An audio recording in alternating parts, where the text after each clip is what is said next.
makakaya na may kahating iba. Hindi siya bibitawan, siya ay ipaglalaban ko. Dapat sa akin, para sa akin siya.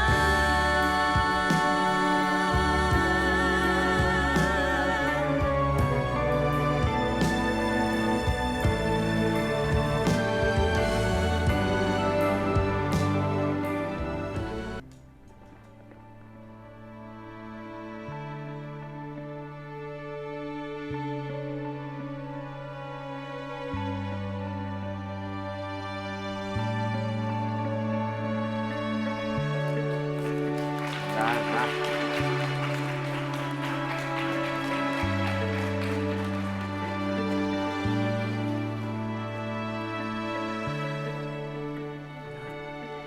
Nandito po tayo ngayon upang saksihan ang pag-iisang dibdib ni Leon at Christy.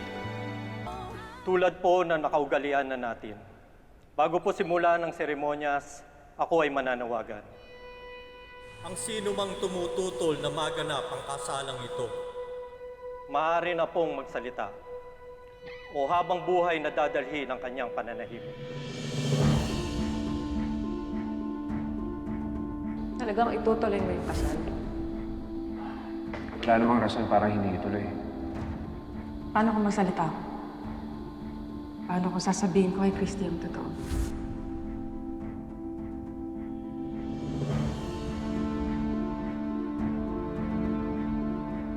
Wala kayong balak sabihin kay Nanay Christy. Ako magsasabi kay Nanay Christy!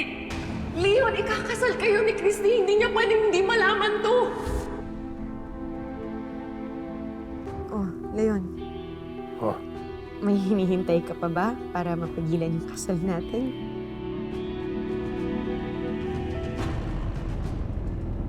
wala na. Huling pagkakataon para sa nais tumutol sa pag-iisang dibdib ni Leon at Christy. Wala na ba talaga? Nagbibiro lamang ako. Pero ang kasal, ang mangako na mag-iibigan habang buhay sa harapan ng Diyos. At ang mga taong mahalaga sa inyo ay hindi biro. Higit sa ano paman, ang pinakaimportanteng tanong ay kung talagang sigurado ba kayo sa isa't isa at wala ng pag-aalinlangan sa inyong puso. Leon, sigurado ka na ba kay Christy?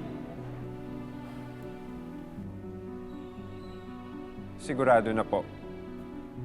At ikaw, Christy?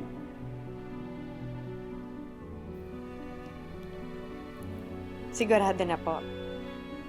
Kung ganon, atin ang simulan ng kasal.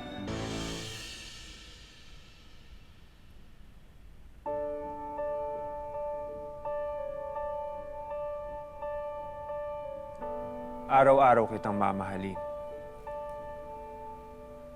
Hindi pa babayaan. Pagpapasensyahan ang lahat ng pagkakamali. Patatawarin at uunawain. At araw-araw kong ipaparamdam sa'yo na ang buhay mo ay buhay ko rin. Iingatan, pagyayamanin, mamahalin habang buhay.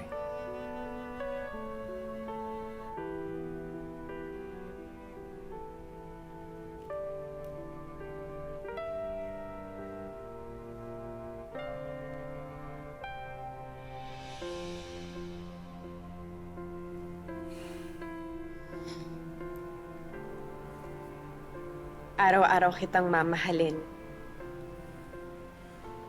Pagsisilbihan. Dahil ang buhay mo ay buhay ko rin. Wala nang ibang hahanapin. Wala nang ibang iisipin. Ikaw at ako habang buhay. Pagyayamanin. Iingatan.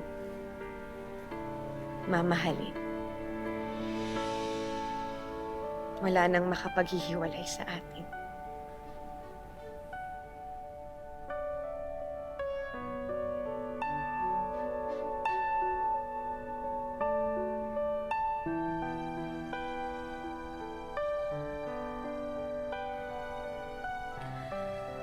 Itulot mo amin, O Panginoon, na kami mag-isang puso at kaluluwa.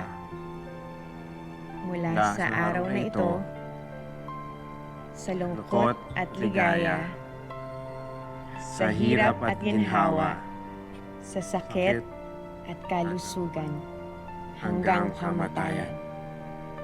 At ngayon, akin nang ihahayag sa lahat. Leon at Christy, kayo ay tunay at legal na magkasama.